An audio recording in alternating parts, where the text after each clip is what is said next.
This shocking video captures an intense exchange between him and Danity Kane's D.Woods, and trust me, what you're about to hear will leave you absolutely speechless. And here's the real tea. D.Woods is finally breaking her silence, spilling details that could completely shatter everything we thought we knew about Diddy. It's difficult when you're that young to understand your worth as a woman through the men that I was around, and that was very traumatic. I don't think any of us at that time, there was no protecting anyone at that time. You signed a million NDAs and a million contracts that took away all your rights. Listen up, because this is major. These past few months have been a complete nightmare for Diddy, with bombshell after bombshell dropping about his alleged behavior. And now, he's facing what could be the most crucial moment of his entire career, a trial set for May 2025. But that's just the beginning. The whispers about his allegedly bizarre treatment of young artists under his mentorship are getting louder by the day. And one group that's right at the center of this whole scandal, Danity Kane. Sure, they looked like the perfect success story on the surface, but honey, wait until you hear what was really going on behind those closed doors. From the outside, he was this mogul. He was this guy who, could make your dreams come true. I can't even with this next part. The footage that's resurfaced of Diddy fat-shaming D.Woods is absolutely horrifying. In the video, you can clearly hear him saying to her, "What's your stomach looking like? Are you feeling a little thick? I mean, can you believe the audacity?" This just shows the kind of degrading treatment that Woods and possibly other women allegedly had to endure while working under Diddy's influence.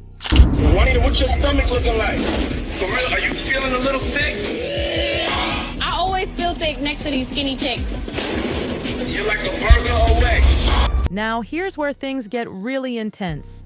After years of keeping quiet, D.Woods, whose real name is Juanita Denise Woodgett, is finally letting it all out. And trust me, what she's revealing about life behind those closed doors is absolutely chilling. She's describing these dark, scary, predatory spaces that she and other young women were allegedly forced into while under Diddy's control. The way she tells it, he would systematically break them down piece by piece with cruel comments and manipulation that would make your skin crawl. You know what's truly heartbreaking? The way Woods describes how Diddy would allegedly pick at them, literally chipping away at their self-esteem in ways that no one should ever have to experience, especially not while pursuing their dreams in an already brutal industry.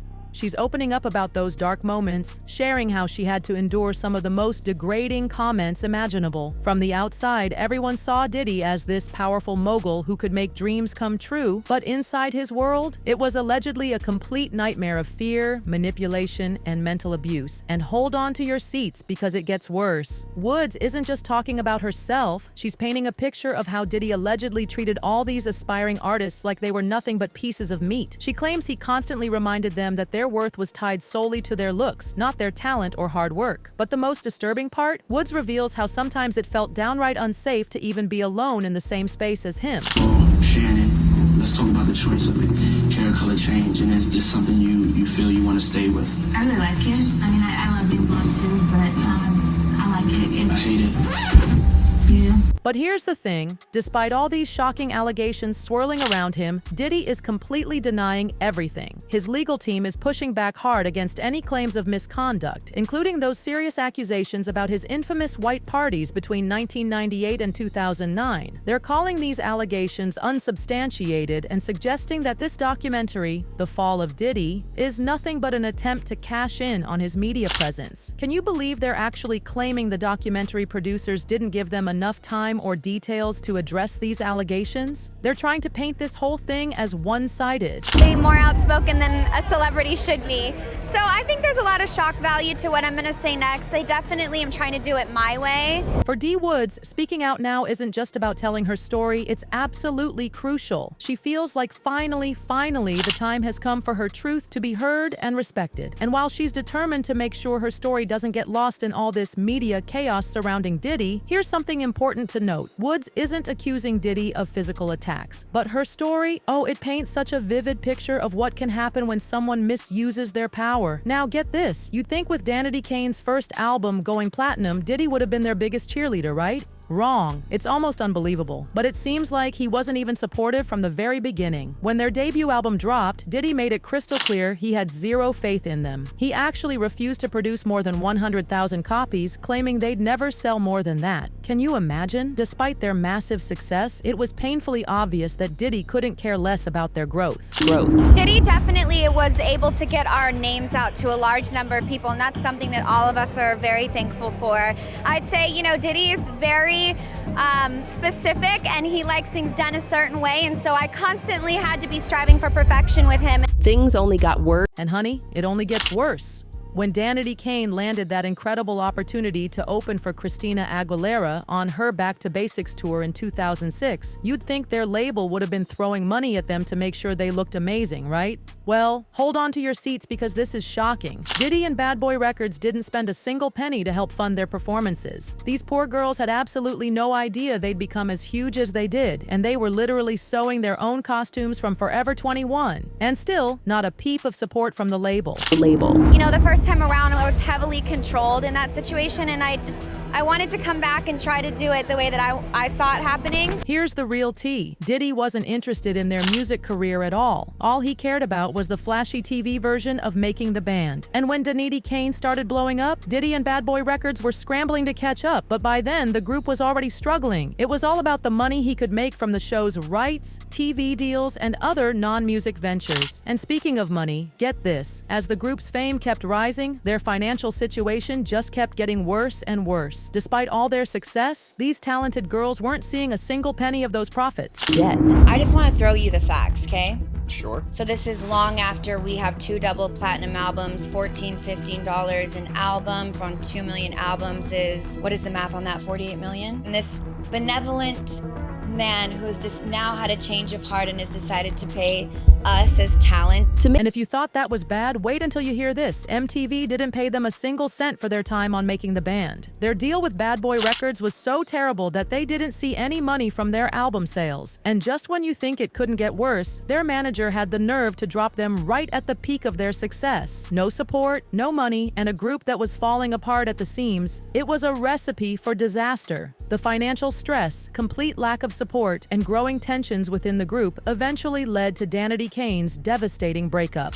With no second album in sight and the girls unable to answer media questions about what was happening, the rumor mill went into overdrive. First, there were whispers that D.Woods had left to pursue acting. Totally false, by the way. Then TMZ dropped that bombshell article claiming Aubrey O'Day was jumping ship to join the Pussycat Dolls. After Danity Kane's collapse, Diddy just moved on like they never existed. He quickly shifted his attention to his new project, Day 26, forming them and making the band's 4th season. But here's the juicy part. Day 26's debut was supposed to be this huge moment, but the ratings for Making the Band 4 didn't even come close to the record-breaking viewership that Danity Kane had brought in. It was crystal clear that Diddy and MTV realized they'd made a massive mistake by pushing Danity Kane aside. Suddenly, out of nowhere, Danity Kane wasn't on the back burner anymore. A second album was in the works, and they were back in the headlines. Along with Day 26, they became the new face of Making the Band, giving the show a completely fresh vibe and energy. This season was absolutely packed with drama. Combining the two groups made for incredible reality TV. There were hookups, tensions, and endless drama between group members. It was a complete mess, but viewers couldn't get enough. But hold on to your seats because this was actually the beginning of the end for Danity Kane. It all started when Diddy's relationship with Aubrey O'Day began to crumble. Now Diddy had always favored Aubrey. She was essentially Danity Kane's face, and he'd built the entire group around her, believing she had the star power to carry them. But something changed during Making the Band 4. Aubrey, who was deep in the Hollywood socialite scene, was constantly in the spotlight, and her sexier new image didn't sit well with Diddy at all. I wasn't willing to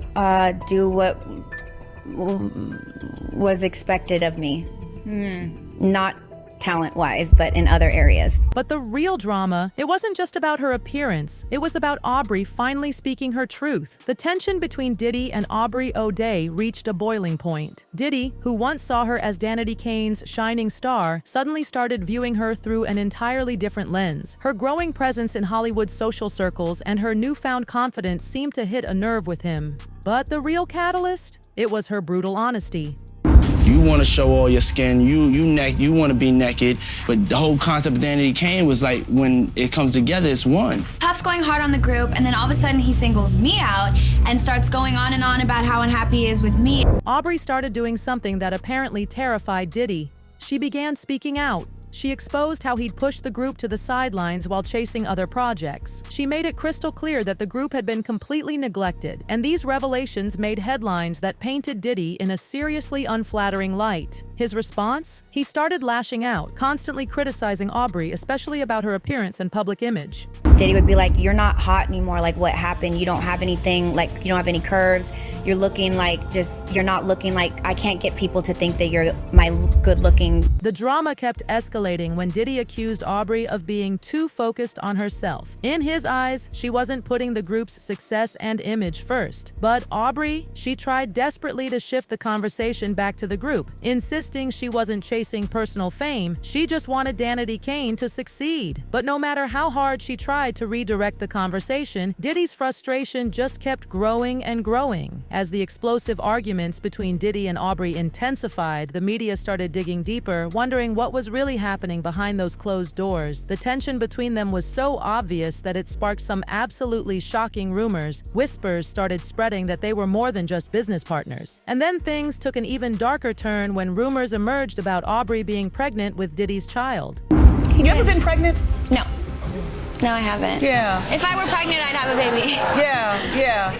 Pro-choice, or you're pro. I think women should make their own decisions about that, but I would personally have a child. I can't wait to have a child. These rumors sparked an absolute firestorm of gossip, with everyone wondering if there was more to this story than what we were seeing on TV. Could Diddy's controlling behavior have crossed an unthinkable line? Was there something even more sinister behind their strained relationship? The pregnancy rumors raised disturbing questions, with some suggesting that Diddy might have pressured Aubrey into a relationship, just like he'd allegedly done with other artists before. The claims about Diddy allegedly forcing Aubrey into a relationship are absolutely chilling, and the rumors about the pregnancy suggest this wasn't the first time he'd been accused of coercing women into intimate situations for his own benefit. Reports have long circulated about Diddy's alleged mistreatment of women, with accusations that he pressured them into unwanted relationships and even forced them to terminate pregnancies after encounters. If these claims are true, it paints an absolutely horrifying picture of how Diddy allegedly used his power and influence over young women, including members of Danity Kane. So, what do you think about everything Danity Kane endured behind the scenes? Did people in the industry turn a blind eye to all this because they were afraid, or were they just protecting their own bank accounts? Drop your thoughts in the comments below, and don't forget to check out our next video.